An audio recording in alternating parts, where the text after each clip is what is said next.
नमस्कार मंडळी, स्वागत आहे तुमचं आमच्या चॅनलमध्ये। आवाज महामुंबईचा, शोध बातमीचा, कौल मनाचा। चला तर मग आमचे चॅनल लाईक करा, शेअर करा आणि सबस्क्राइब करा। धन्यवाद। कोरलाई गटाच्या मतमोजणीत अनियमितता, ॲडव्होकेट महेश मोहिते यांची फेरमतमोजणीची मागणी। रायगड जिल्हा परिषद 37 कोरलाई गटाच्या मतमोजणी प्रक्रियेत गंभीर अनियमितता झाल्याचा आरोप उमेदवार ॲडव्होकेट मनस्वी महेश मोहिते यांनी पत्रकार परिषदेत दिली आहे। 7 फेब्रुवारीला पार पडलेल्या जिल्हा परिषद निवडणुकीनंतर मतमोजणी दरम्यान निवडणूक आयोगाने दिलेल्या नियमांचे पालन झाले नसल्याचा आक्षेप त्यांनी नोंदवला। या पार्श्वभूमीवर फेरमतमोजणीची मागणी करत अर्ज दाखल केला होता, मात्र निवडणूक निर्णय अधिकाऱ्यांनी कोणतेही ठोस कारण न देता अर्ज तात्काळ फेटाळल्याचा आरोप मोहिते यांनी केला। शिवसेना पक्षाचे उमेदवार ज्योती नागावकर यांना विजयी करण्याच्या उद्देशाने निवडणूक निर्णय अधिकारी, सहाय्यक अधिकारी व पर्यवेक्षक यांनी पक्षपातीपणे काम केले, त्यामुळे संपूर्ण प्रक्रियेवर संशय निर्माण झाला आहे।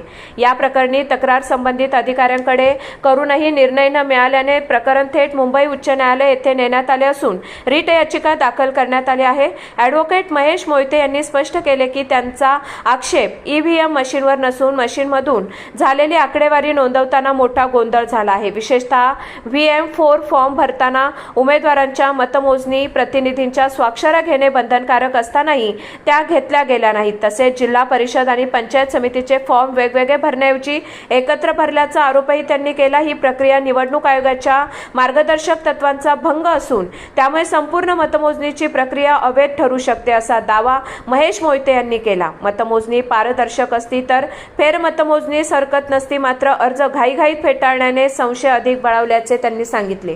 काही स्थानिक नेत्यांच्या प्रभावाखालील व्यक्ती मतमोजणीत सहभागी असल्याचाही आरोप त्यांनी केला। दरम्यान संबंधित अधिकाऱ्यांवर कारवाई करून त्यांना निलंबित करावे, नवीन कर्मचारी नियुक्त करून फेरमतमोजणी करावी अशी मागणी महाराष्ट्र राज्य निवडणूक आयोग यांच्याकडे करण्यात आली आहे। न्यायालयातून दिलासा मिळेल आणि फेरमतमोजणीचा आदेश होईल असा विश्वास मोहिते यांनी व्यक्त केला। आवाज महामुंबईचा चॅनलसाठी विनायक पाटील, पेन। कशाला आक्षेप आहे तुमचा आणि पुढची भूमिका काय राहणार आहे?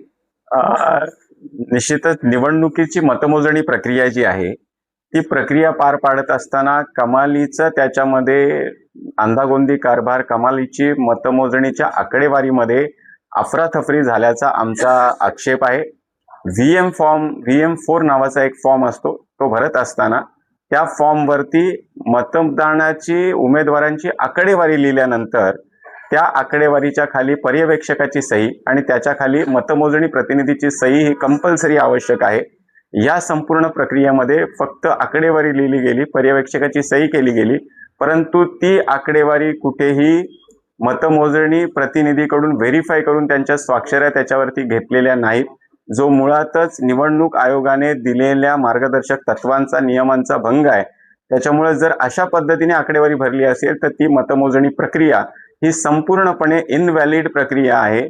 त्याच्यामुळे ती फेर मतमोजणी व्हावी असा आमचा आक्षेप आहे। तसा आम्ही माननीय उच्च न्यायालयामध्ये रिट पिटिशन फाईल केलेलं आहे आणि त्याचबरोबर आयुक्त महाराष्ट्र राज्य निवडणूक आयोग यांच्याकडे सुद्धा अधिकारी जर अशा पद्धतीने त्यांच्या मनमानी पद्धतीने जर फॉर्मची निर्मिती करत असतील तर अशा अधिकाऱ्यांवरती सुद्धा गुन्हा दाखल करावा, त्यांना निलंबित करावं आणि त्यांच्या व्यतिरिक्त नवीन स्टाफ नेमून त्या ठिकाणी फेरमतमोजणी करावी अशी विनंती आम्ही केलेली आहे। मला निश्चितपणाने खात्री आहे की माझ्या या मागणीला हे यश येईल आणि माननीय उच्च न्यायालय सुद्धा आमच्या बाजूने त्या ठिकाणी निर्णय देईल।